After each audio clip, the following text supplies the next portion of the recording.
सर्ववेदान्तसिद्धान्त गोचरं तमगोचरं गोविन्दं परमानन्दं सद्गुरुं प्रणतोऽस्म्यहम्। ॐ शान्ति शान्ति शान्तिः।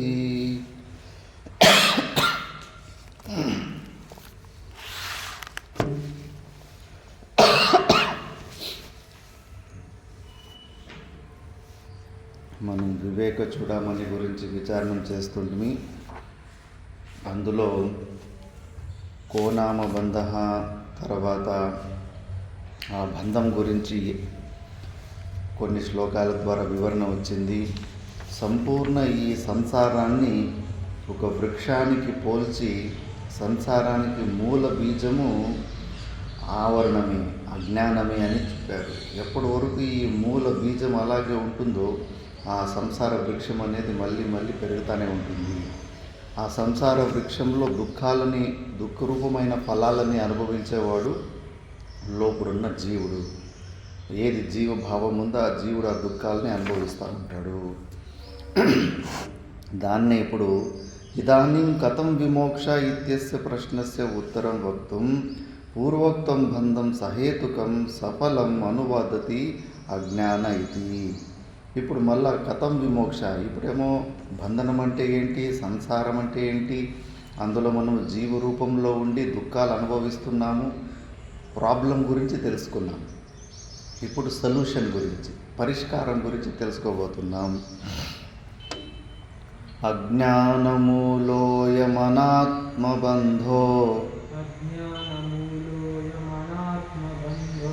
నైసర్గికో నాదిరనంత ఈరితః జన్మాప్యయవ్యాధి జరాది దుఃఖ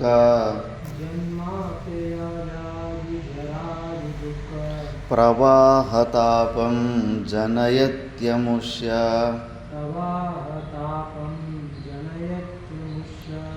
అజ్ఞానమూలోయమనాత్మబంధో నైసర్గికో నాదిరనంత ఈరితః జన్మాప్యయవ్యాధి జరాది దుఃఖ ప్రవాహతాపం జనయత్యముష్య. అజ్ఞానమూలో యమనాత్మబంధో నైసర్గికో నాదిరనంతైరితః జన్మాప్యయవ్యాధి జరాది దుఃఖ ప్రవాహపాతం జనయత్యముష్య. ఈ బంధనము కథమేష ఆగత అని ముందు ప్రశ్న అడిగింది. ఎక్కడి నుంచి వచ్చింది, ఎప్పటి నుంచి ఉంది బంధనం? ఇది అజ్ఞాన మూలమైన ఈ అనాత్మ బంధం. ఈ శరీరాలు అనాత్మాలు, మన స్వరూపం కన్నా భిన్నంగా ఏదైతే ఉందో అదంతా కూడా అనాత్మే. మరి అనాత్మతోటి మనకు బంధం ఎప్పటి నుంచి వచ్చిందంటే కనుక అనాది కాలము. సృష్టి ఎప్పుడు ఇదైందో దానికి స్టార్టింగ్ పాయింట్ ఎప్పుడని చెప్పలేము.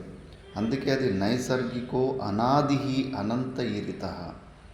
స్వాభావికంగానే ఆటోమేటిక్గానే మనం ఈ జీవభావకు వచ్చేసినాం. ఎందుకు వచ్చాము, ఎలా వచ్చాము ఆ ప్రశ్నలకి ఇప్పుడు సమయం వేస్ట్. బుద్ధ భగవానుడు అంటాడు, నువ్వు అడవిలో నడుచుకుంటూ పోతున్నప్పుడు దూరం నుంచి ఎవడన్నా ఒక బాణాన్ని వదిలిపెడితే అక్కడ గాయము, రక్తం కారుతుంది, ఎవడు బాణాన్ని వేసినాడు అని దాని గురించి ఎంక్వైరీ గురించి ఎక్కువ టైం వేస్ట్ చేసుకుంటావా, లేదా ఇమీడియట్గా గాయానికి ట్రీట్మెంట్ తీసుకొని ఏదన్నా మందు కింద రాసుకుంటావా? ఫస్ట్ మందు రాసుకుంటాం, తర్వాత చూసి ఎవడు కొట్టింది, ఎందుకు కొట్టాడని విచారణ చేసుకుంటాం. అలాగే మనకు ఈ బంధంలోకి ఎందుకు వచ్చాము అనే ప్రశ్నకు తెలుసుకోవడము, మళ్ళీ ఎప్పటి నుంచి ఉందంటే అనాది అంటే ఇంకా స్టార్టింగ్ పాయింట్ గురించి మాట్లాడకూడదు. దానికి స్టార్టింగ్ లేనిదాన్ని అనాది అంటారు, ఆది లేనిదాన్ని అనాది అంటారు. అప్పటి నుంచి మనకి ఇది స్వాభావికంగానే మనం ఈ బంధనంలో ఉన్నాం. ఈ బంధనంలో ఉన్నప్పుడు ఇంకంతే, జన్మ అప్యయ వ్యాధి జరాది దుఃఖ ప్రవాహతాపం జనయత్యముష్య. ఇంకొకప్పటి నుంచి మనము జనన మరణ చక్రాల్లో పడి విపరీతమైన దుఃఖాన్ని అనుభవిస్తూనే ఉన్నాము. అందుకే ఇది అనాది కాలం నుంచే ఉంది. సరే, మరి మన ఆత్మస్వరూపం గురించి ఇప్పుడు చెప్పడం స్టార్ట్ చేస్తారు. అస్య పరమేశ్వర అనుగ్రహ లబ్ధ దృఢతర వివేకజన్య స్వరూప అనుభవమంతర కేనాపి అనుచ్ఛేద్యత్వం ఆహా నాస్త్రైర్ ఇతి అని. మన ఆత్మ ఎంత గట్టిదో ఈ అజ్ఞానం కూడా అంతే బలంగా ఉంది, గట్టిగా ఉంది. ఈ అజ్ఞానాన్ని తొలగించుకోవడానికి ఏమేమో మన మనసులో ఆలోచనలు వస్తాయి. ఎంతో ఆధ్యాత్మిక మార్గంలో తపశ్చర్యలు చేస్తూ ఉంటారు, యోగ మార్గంలో పోతుంటారు, ప్రాణాయామాలు చేసుకుంటూ ఉంటారు, వ్రతాలు చేసుకుంటూ ఉంటారు, ఎన్నో ప్రకారాలైన సాధనాలు చేసుకుంటూ ఉంటారు. కానీ ఇక్కడ చూపిస్తున్నారు దేని ద్వారా ఈ అజ్ఞానం పోతుంది అని. నాస్త్రైర్న శస్త్రైరనిలేన వహ్నినా నాస్త్రైర్న శస్త్రైర్ అనిలేన వహ్నినా చేతుం న శక్యో న చ కర్మ కోటిభిః వివేక విజ్ఞాన మహాసినా వినా ధాతు ప్రసాదేన శితేన మంజునా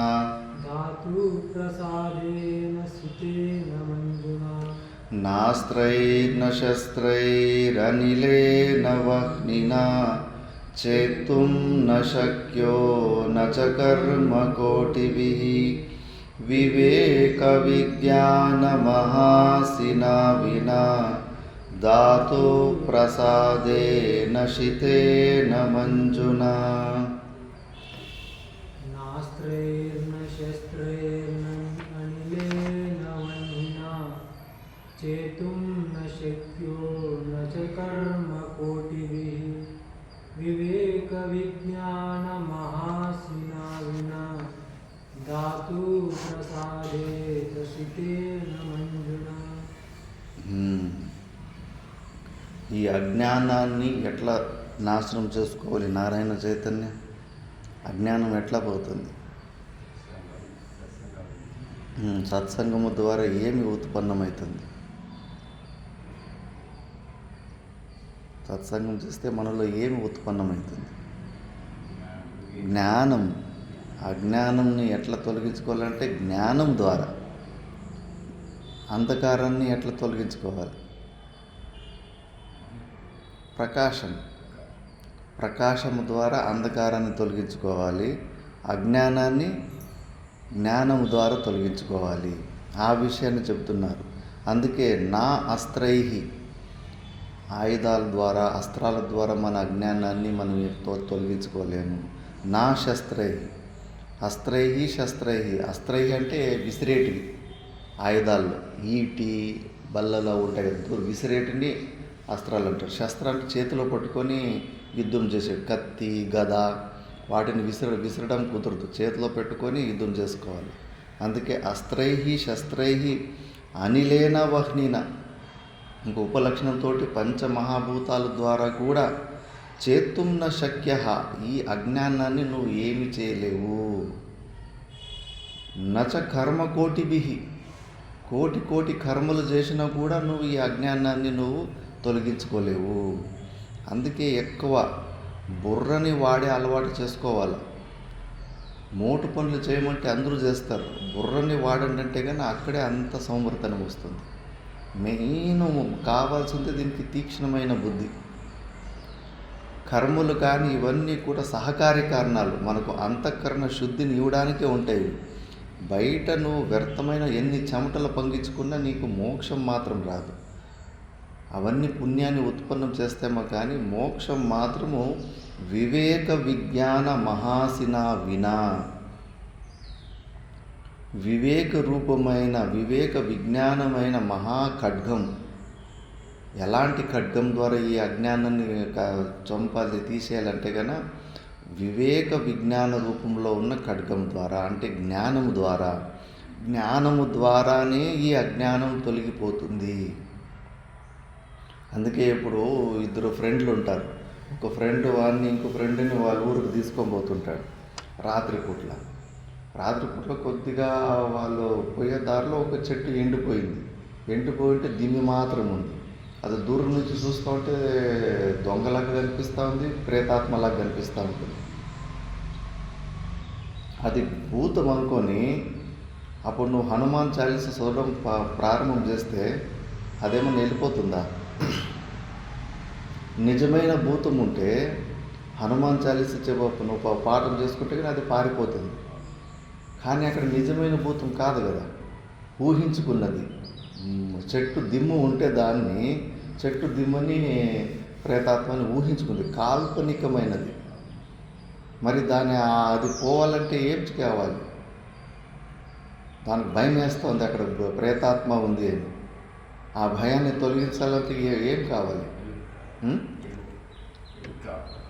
వెళ్తురు ఒకటి పక్కలో ఆ ఊరోడే ఫ్రెండ్ ఉన్నాడు కదా, మళ్ళీ ఆ ఫ్రెండు జ్ఞానాన్ని ఇస్తాడు. వరే అయం చోరహ స్థాను అని, నువ్వు ఏది దొంగ అనుకుంటున్నావో ప్రేతాత్మ అనుకుంటున్నావో అది కట్టె దిమ్మే అని వాడు ఉపదేశం ఇస్తాడు. ఆ ఉపదేశం ద్వారా వాడికి జ్ఞానం వస్తుంది. ఓహో, నేను ప్రేతాత్మ లేదా దొంగ అనుకుంటే అది కట్టె దిమ్మే అనే జ్ఞానం వస్తుంది.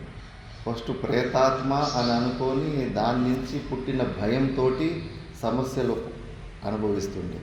ఇప్పుడు అది లేదు, అది దిమ్మె అన్న తర్వాత ఆ అజ్ఞానం నిమిత్తంగా వచ్చిన భయం తొలగిపోతుంది. మరి ఇప్పుడు ఇక్కడ ఏం పని చేసింది? ఎక్సర్సైజా, జపమా, ప్రాణాయామమా, ఏం చేశాడు? వాడికి ఫస్ట్ భయము, అది ప్రేతాత్మ అనుకొని వాడికి భయము దుఃఖము ఉండే. వానికి ఆ దుఃఖ నివృత్తి దేని ద్వారా అయింది? ఉపదేశం ద్వారా, జ్ఞానం ద్వారా. ఎప్పుడే కానీ కల్పితమైన సమస్యలు ఉంటే వాటికి జ్ఞానం ద్వారానే సొల్యూషన్. వాడు అక్కడ ఎన్ని తపస్సు చేసినా, భగవద్గీత పారాయణాలు చేసినా, ఏమి చేసినా వానికి అక్కడ పరిష్కారం దొరికేది కాదు. జ్ఞానం ద్వారానే అక్కడ దానికి తగిన జ్ఞానం ద్వారానే వాడికి అక్కడ పరిష్కారం ఉంటుంది. అందుకే ఇప్పుడు కూడా మనకు ఉన్న సమస్యలు కాల్పనికమైన సమస్యలు, వాస్తవికమైన సమస్యలు కాదు. ఈ శరీరంతో మనకున్న బంధం వాస్తవికమైతే అప్పుడు ఏదైనా క్రియలు చేయాల్సి ఉంది. అక్కడ నిజంగానే ప్రేతాత్మ ఉండింటే కానీ అప్పుడు నిజంగానే మా హనుమాన్ చాలీసానో మంత్రాలు ఏదో చెప్పాల్సి ఉండే. కాబట్టి అందుకే వివేక విజ్ఞాన మహాసినా వినా, వివేక విజ్ఞాన రూపమ కత్తి ద్వారా కాకుండా వేరే మళ్ళీ ఇంకోటికి. అంతేకాదు, ఆ వివేకం రావాలంటే కూడా ధాతు ప్రసాదేన. ధాతు అంటే కన్నా మనలందరినీ ధారణ పోషణలు చేసేటోడు దాత పరమాత్మ. ఈశ్వరుని కృప లేకపోతే జ్ఞానం మార్గంలోకి రాలేరు. అది ఎంతో అవధూత గీతలోనే చెప్పేశారు. అద్వైత వాసన, ఈశ్వర కృపా దేవ పుంసాం అద్వైత వాసన అని చెప్పేసి. ఈశ్వరుని కృప ఉంటేనే ఈ అద్వైత సిద్ధాంతం వైపు, ఈ జ్ఞానం వైపు వారికి కొంచెము ఆసక్తి పుడుతుంది.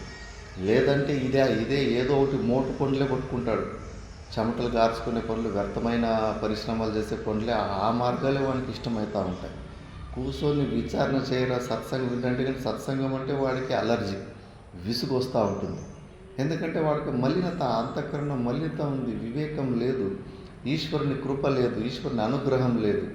ఈశ్వరుని అనుగ్రహం ఉంటే జ్ఞానం ద్వారా వింటూ ఉంటేనే నెత్తి మీద నుంచి బరువు దింపినట్టు ఉంటుంది. ప్రతి పాఠానికి అజ్ఞానం పొరలు కొద్దిగా తొలగిపోతూ ఉంటాయి. అందుకే ఇక్కడ చెప్పారు చూడండి, అది ఆ వివేకం కూడా ఎలా వస్తుంది? ధాతు ప్రసాదేన, ఈశ్వరుని కృప. అందుకే మనము ఈశ్వరుని పట్టుకోవడం కాదు, ఈశ్వరుని ఎవరినెవరిని సెలెక్ట్ చేసింటాడో వాళ్ళకే ఇది ದೊರಕುತ್ತದೆ. ಈ ತೆಲುಗು ಎಲ್ಲ ಅರ್ಥ ಆಗುತ್ತಪ್ಪ ನಿಮಗೆ? ಈಗ ಹೇಳ್ತಾರದು ಅರ್ಥ.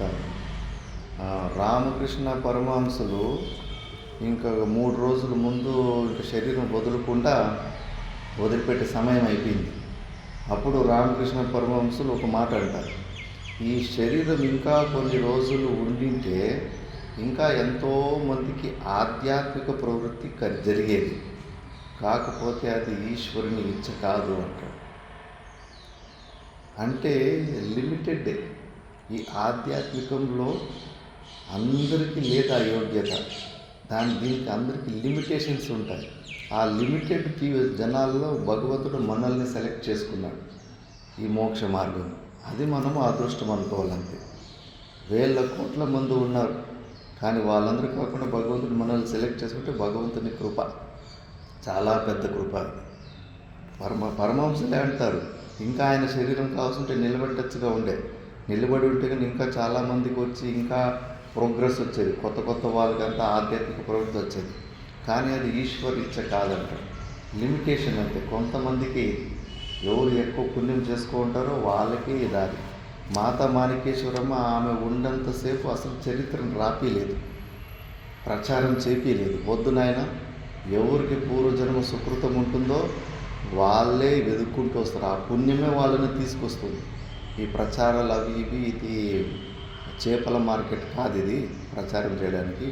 ఎవరికి పుణ్యం ఉంటుందో ప్రారంభం ఉంటుందో వాళ్ళే, ఆ పుణ్యమే వాళ్ళని ఇక్కడ దాకా తీసుకొస్తుంది అని చెప్పేసి. అందుకే ఇది లిమిటేషన్. ఆ ధాతు ప్రసాదేన మనకు సత్సంగంలో ప్రవేశం వచ్చిందంటే భగవంతుని కృప వచ్చింది అని అర్థం. ఎందుకంటే రిపేర్ ఇక్కడే ఉంది. సమస్య మనకున్న సమస్య వాస్తవికమైన సమస్య కాదు, కాల్పనికమైన సమస్య. ఎప్పుడే కానీ కాల్పనికమైన సమస్యలకు మందు జ్ఞానమే. మెంటల్ పేషెంట్స్కి అంతా ట్రీట్మెంట్ వాళ్ళకంతా ఇలాంటి హిప్నోటైజ్ ప్రాసెస్లో చేస్తుంటారు. ఎందుకంటే వాళ్ళని ఊహించుకున్న కష్టాలు వాళ్ళకి, వాస్తవికంగా వాళ్ళకి సమస్యలు ఉంటాయి. మెంటల్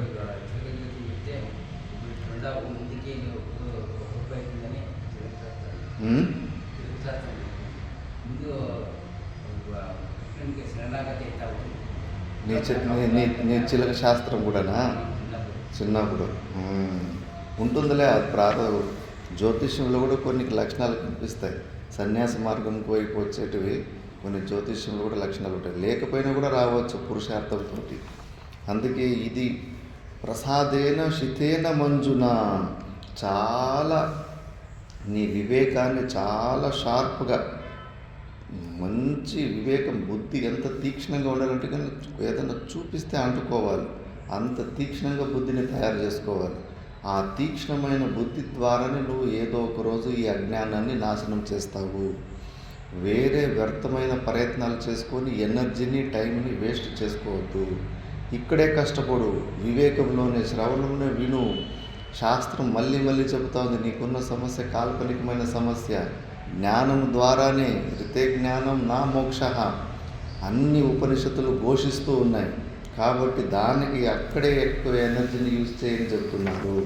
దాని తర్వాత శృతి నచ కర్మకోటిభిః ఇత్యుక్తత్వాత్ కర్మణాం వైదికానాం నితరాం అనపేక్షేతి ఆశంకయా తేషాం బుద్ధిశుద్ధ్యర్థం అపేక్షాం వదంతాం బంధోచ్ఛేదక విజ్ఞాన హేతుమాహ శృతి ఇది.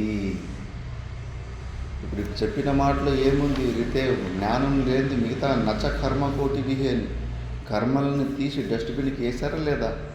మరి నువ్వు అటు చేసే పనులని కర్మ మార్గాన్ని తీసి అంత నికృష్టంగా చూపించేస్తే మరి వేదంలో ఆ నిష్కామ కర్మయోగం గురించి, దాని గురించి కూడా ఉంది. మరి దాని సంగతి ఏంటి? మంది దాన్ని విని అశ్రద్ధను తెచ్చుకుంటే, చేసే కర్మల మీద అశ్రద్ధను తెచ్చుకుంటే ఎట్లా అంటే దాన్ని ఇప్పుడు ఈ శ్లోకంలో చెప్పబోతున్నారు. శృతి ప్రమాణైకమతే స్వధర్మ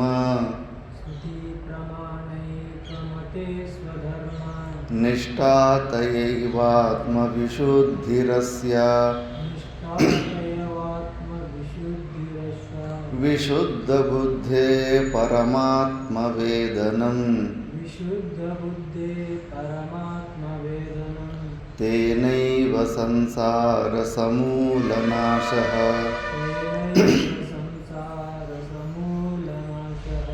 శృతి ప్రమాణైకమతే స్వధర్మ విశుద్ధిరస్య విశుద్ధబుద్ధే పరమాత్మవేదనం తేనైవ సంసారసమూలనాశః. శృతి ప్రమాణైకమతే స్వధర్మ నిష్ఠాతైవాత్మ విశుద్ధిరస్య విశుద్ధ బుద్ధే పరమాత్మ వేదనం తేనైవ సంసార సమూలనాశః. శాస్త్రంలో ఉన్నది ఏమీ వ్యర్థం కాదు. కర్మల గురించి కూడా శాస్త్రం చెబుతుంది నిష్కామ కర్మయోగం చేయాలని. అందుకే శృతి ప్రమాణైకమతే స్వధర్మ నిష్ఠాతయా ఏవ ఆత్మవిశుద్ధి. అంతఃకరణ శుద్ధి వరకు నువ్వు అది చేయాల్సిందే. అది మాత్రం దాన్ని నువ్వు తప్పించుకోకూడదు, స్కిప్ చేసుకోవద్దు. ఆ నిష్కామ కర్మ స్వార్థాన్ని వదిలిపెట్టి నిష్కామ కర్మయోగము చేసిన తర్వాతనే నీకు ఆ అంతఃకరణ శుద్ధి వస్తుంది. ఆ విశుద్ధ బుద్ధే పరమాత్మ వేదనం. ఆ అంతఃకరణ శుద్ధమైన అంతఃకరణంలోనే ఈ పరమాత్మని తెలుసుకోవడానికి నీకు అనుకూలంగా ఉంటుంది. తేన ఏవ సంసార సమూలనాశాః. అట్లా మేము కర్మకోటిభిః అంటే కన్నా మొత్తానికి అది అత్యంత తుచ్చము పనికిరాదు అనే విషయం కాదు. దాని స్థానం దానికి ఉంది. అంతఃకరణ శుద్ధి కోసం స్టార్టింగ్లో అది చేయాల్సిందే. నీ జీవితంలో పుట్టినప్పటి నుంచి ఇప్పుడు వరకు ఏమి చేశావు, నీ స్వార్థం కాకుండా, నీ భార్య పిల్లలన్నీ స్వార్థం కాకుండా బయట ఏమన్నా పుణ్యకర్మలు చేసావా, దాన్ని బట్టి నువ్వు ఆలోచించవచ్చు నీ మనస్తత్వం ఏంటి అని చెప్పేసి. అలాంటి పుణ్యకర్మలు చేసి ఉంటే ఈ జన్మలు కూడా అలాంటి ఎక్కువ పుణ్యకర్మలు చేసే అలవాట్లు కనిపిస్తాయి. ఆ అలవాట్లు కనిపిస్తున్నాయంటే అప్పుడు నువ్వు ఒప్పుకోవచ్చు పూర్వజన్మలో కూడా ఏదో పుణ్యం పనులు చేసినావని. మరి ఈ జన్మలో ఏది నీ నుంచి ఒక్కరికి కూడా ప్రయోజనమైతే లేదు.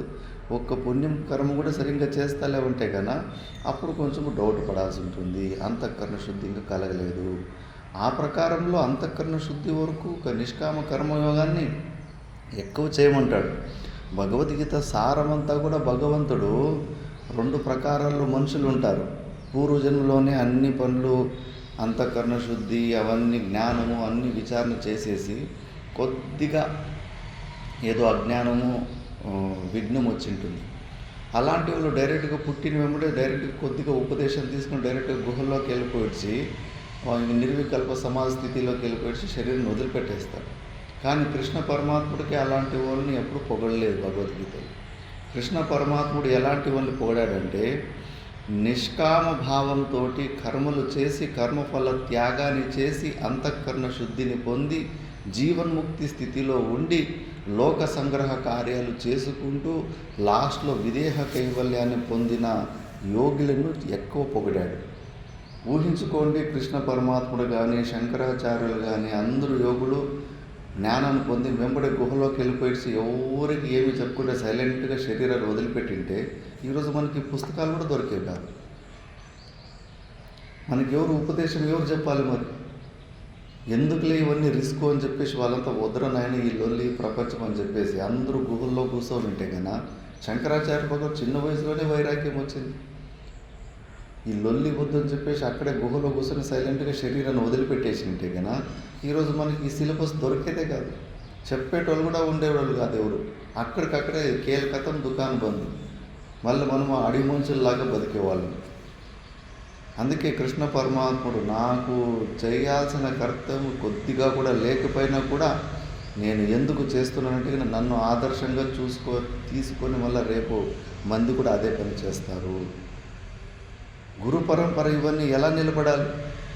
నాకు కూడా ఇవన్నీ లొల్లిలే. ఆశ్రమాలు మెయింటైన్ చేయడం అంటే వీళ్ళ మీద వాళ్ళు చాడీలు చెప్తుంటారు, వాళ్ళ మీద వీళ్ళు చాడీలు చెప్తుంటారు. పోలీస్ స్టేషన్లో రోజు ఎస్ఐలకి అంత క్రిమినల్ పనులే. వాడిని సొంపింది వీడు కొట్టింది అంత విని విని విని ఆ ఇన్స్పెక్టర్ మైండ్ బుర్ర పాడైపోయింటుంది. ఆశ్రమంలో పెద్దలు ఉంటే కూడా వాళ్ళకు కూడా అంతే. వీళ్ళ మీద వాళ్ళ చాడీలు, అందరూ ఒకరి మీద ఒకరు కంపల్సరీ అందరి మీద అందరూ చాడీలు చెప్పేస్తారు. అవన్నీ చాడీలు విని విని విని ఏమైపోవాలి? విసుగొస్తుంది. ఎందుకురా నాయన, భార్య పిల్లలే వద్దనుకుని వస్తుంది, మళ్ళీ ఈ సంసారం ఈ లొల్లిలు ఇవన్నీ ఎందుకు అనిపిస్తుంది. ఎందుకు ఇవి ఆరాంగా మంచిగా నర్మద పరిక్రమ చేసుకొని భిక్షాటన చేసుకొని కొద్దిగా ధ్యానం జపం చేసుకొని వదిలిపెట్టేస్తే హాయిగా ఉంటుంది కదా అందరికీ అనిపిస్తుంది. కానీ ఎందుకంటే ఆ ట్రైన్ దుడ్డు పారేసి పదాం అనుకుంటే అంత ఇంట్లో కాదు అట్లుంటుంది. మరి మా గురుగారు వాళ్ళు 20 సంవత్సరాలు 30 సంవత్సరాలు ఎట్లా ఆశ్రమం నడుపుతున్నారు, ఎట్లా పాఠాలు నేర్పుతున్నారు. ఇప్పుడు కూడా విద్యార్థులు 10 మంది విద్యార్థులు వెంబడేసుకుని పాఠం నేర్పుతున్నారు. మనకేమో ఇంత విరక్తి వస్తుంది, వద్దరా నాయన అని అసహ్యం పుడతా ఉంది. ఎందుకు ఈ లేనిపోనిలలో ఈ పెద్ద సంసారం, చిన్న సంసారం వదిలిపెట్టుకొని వచ్చి పెద్ద సంసారం వచ్చింది కదా అని చెప్పేసి మరి వాళ్ళు ఎందుకు చేస్తున్నారు? అలా చేసిన వాళ్ళకే ఈ జ్ఞానం అంటుకుంది. పరమాత్ముని కార్యం, పరమాత్మునికి ఎవరు పరమాత్ముని కార్యాలు, ధర్మ కార్యాలు, ధర్మ రక్షణానికి అనుకూలమైనగా ఆయన ఇచ్చిన ఉపదేశాలు అవి ఇవి ఇవన్నీ కూడా ఆ భగవంతుని కార్యాలు చేసుకున్న వాళ్ళకే అది దొరికింది. అందుకే వాళ్ళనే ఎక్కువ భగవద్గీతలో సారమంతా కూడా అదే. అలాంటి వాళ్ళని ఎక్కువ ఇది చేశాడు. లేకపోతే పరంపరని ఎప్పుడో మాయమైపోయేది, కథమైపోయేది. ఆ జీవన్ముక్తి స్థితిలో పోయిన తర్వాత వాళ్ళు ఇలాంటి ఉపదేశాలు ఇవన్నీ చేయకపోయింటే, ఈరోజు ఆశ్రమాలు మఠాలు లేకపోయింటే కన్నా మొత్తానికి మనకి ఏమీ జ్ఞానం దొరికేదే కాదు. అందుకే ఈ ఉద్దేశం ద్వారా కంపల్సరీ ఆ నిష్కామ కర్మయోగం చేసుకుంటూనే ఇటువైపు రావాలి. ఎవరికి పని చేయాలంటే ఎవరికి ఇష్టం లేదు. ఎందుకంటే పరిశ్రమ అది, దానివల్ల నొప్పి, శరీరానికి నొప్పి, అది ఎవరికి ఇష్టం లేదు. విధి లేక ఉద్యోగాలు చేస్తున్నారు, కానీ ఆ ఆప్షన్ వదిలిపెట్టేస్తే కన్నా ఎవరు చేయరు, పనులు చేయరు. కాకపోతే మనకు విధి లేదు, ముళ్ళుతోనే తీయాలి. కర్మలని నిష్కామ కర్మంతోనే ఆ కర్మల నుంచి బయటకు రావాలి. లేదా ఎన్ని జన్మలు ఎత్తినా ఎక్కడ పైన మళ్ళా బ్యాక్ టు పెవిలియన్, మళ్ళా అక్కడి నుంచి ఏబిసిడీల నుంచి స్టార్ట్ చేయాల్సి వస్తుంటుంది.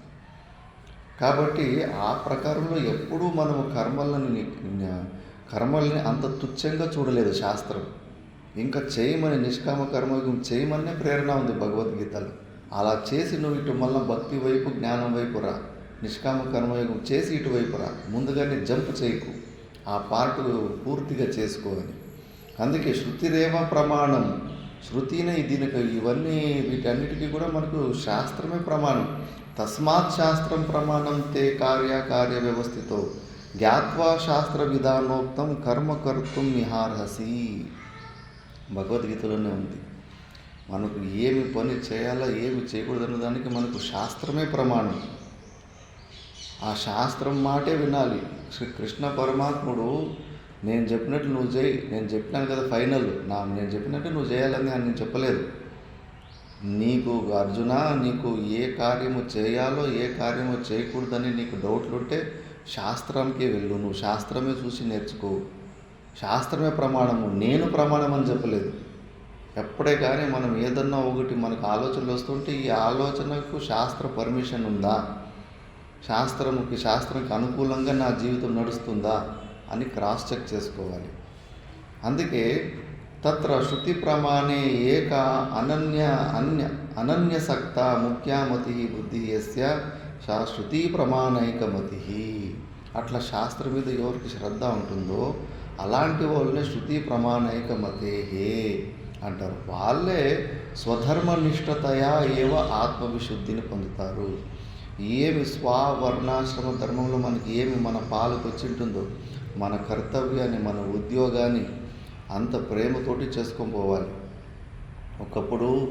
ఇప్పుడు సినిమా యాక్టర్లకి ఎక్కువ ఫేమస్ అయిపోయారు.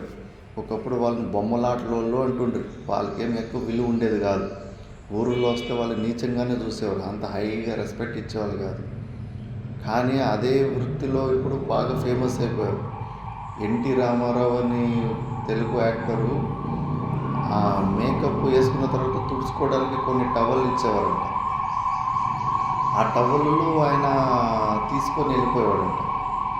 ఆయన మీద చెడు ప్రచారం చేశారంట. ఈయనేమిది తుడుచుకునే టవల్ కూడా వదిలిపెట్టాడు, దాన్ని కూడా ఇంటికి తీసుకెళ్ళిపోతాడు అని అపప్రచారము ఉందంట.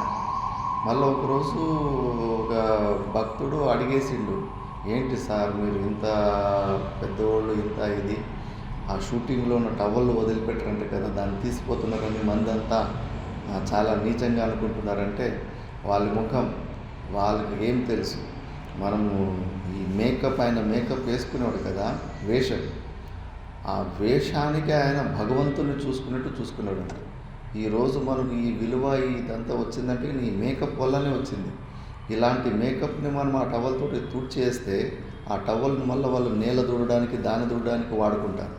ఈ మేకప్కి మర్యాద ఇచ్చినట్లు కాదు, అవమానం చేసినట్టు.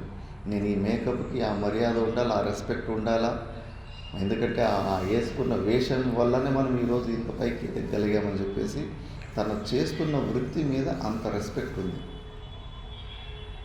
అట్లా మనకు ఏ పని చేస్తుంటామో, ఏది మన పాలికి వచ్చింటుందో మనం చేసే పని, దాని మీద శ్రద్ధ ఉండాలి, మహత్వ బుద్ధి ఉండాలి.